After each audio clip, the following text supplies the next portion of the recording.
Sitting సీటుపై clarity వచ్చేసినట్టేనా? ఆ senior అలక తీరినట్టేనా? సీఎంతో భేటీలో ఏం జరిగింది? బాలినేనికి ఎలాంటి భరోసా దొరికింది?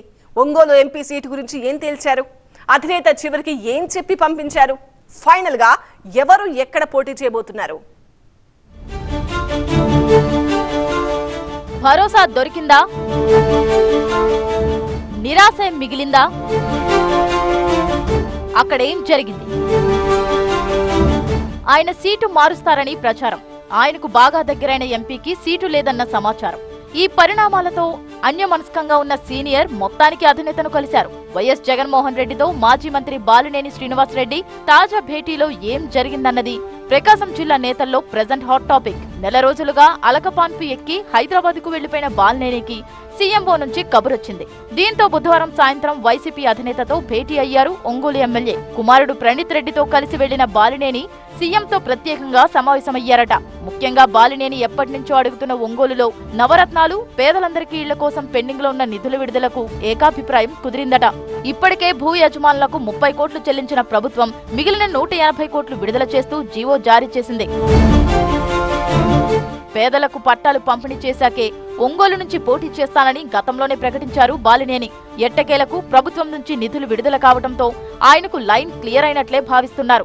గిద్దలూరు నుంచి అయితే బాలినేని సునాయాసంగా గెలుస్తారని భావించిందట పార్టీ అధిష్టానం. గతంలోనే అధినేత ఈ మాట చెప్పినా చివరికి ఒంగోలు నుంచి పోటీ చెయ్యాలా లేక గిద్దలూరుకు వెళ్లాలా అన్న నిర్ణయాన్ని బాలినేనికే వదిలేశారట. ఇక మాగుంట విషయంలోనే అధిష్టానం అంత సానుకూలంగా స్పందించలేదని సమాచారం. మాగుంటకే ఒంగోలు ఎంపీ సీటు ఇవ్వాలని పట్టుబడుతూ వచ్చారు బాలినేని. సీఎంని కలిసినప్పుడు కూడా ఆయన ఇదే విషయాన్ని ప్రస్తావించారట. అయితే ఒంగోలు ఎంపీ టికెట్ విషయంలో మాగుంటని వైసీపీ అధిష్టానం పక్కన పెట్టేసినట్లే కనిపిస్తోంది. బాలినేనికి కూడా అదే విషయం చెప్పేశారట. తాజా పరిణామాలతో ఒంగోలు ఎంపీ అభ్యర్థిగా చెవిరెడ్డి భాస్కర్ రెడ్డినే వైసీపీ అధిష్టానం ఫైనల్ చేసే అవకాశాలు ఉన్నాయంటున్నారు. వైసీపీలో గతంలో కీలకంగా వ్యవహరించిన బాలినేని కొంతకాలంగా అధిష్టానంపై అసంతృప్తితో ఉన్నారు. సంక్రాంతికి వారం రోజుల ముందు బాలినేని సీఎం అపాయింట్మెంట్ కోసం విజయవాడలో వెయిట్ చేశారు. అయితే అధినేతను కలిసే అవకాశం రాకపోవడంతో మనస్తాపంతో ఒంగోలుకు రాకుండా హైదరాబాద్ కు వెళ్లిపోయారు. ఈ నెల 12న జిల్లాలో కొండపి, సంతనూతలపాడు సమావేశాలకు కూడా బాలినేని దూరంగా ఉన్నారు. బాలినేని అనుచరులు కూడా ఈ 2 సమావేశాలకు గైర్హాజరయ్యారు.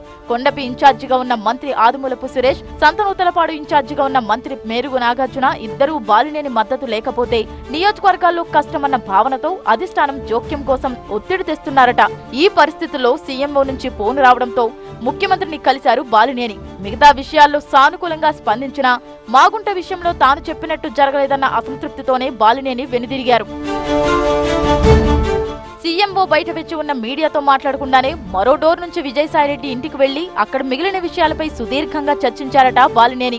కొండపి, సంతనూతలపాడు ఇన్ఛార్జీల మార్పు విషయంలో తనను సంప్రదించలేదని అసంతృప్తి వ్యక్తం చేశారట ఆయన.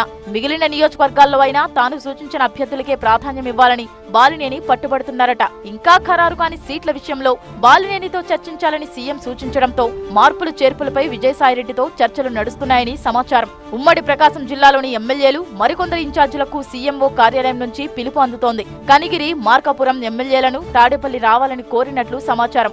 ఒంగోలు ఎంపీ అభ్యర్థి విషయంలో కూడా నిర్ణయం తీసుకోబోతోంది వైసీపీ అధిష్టానం.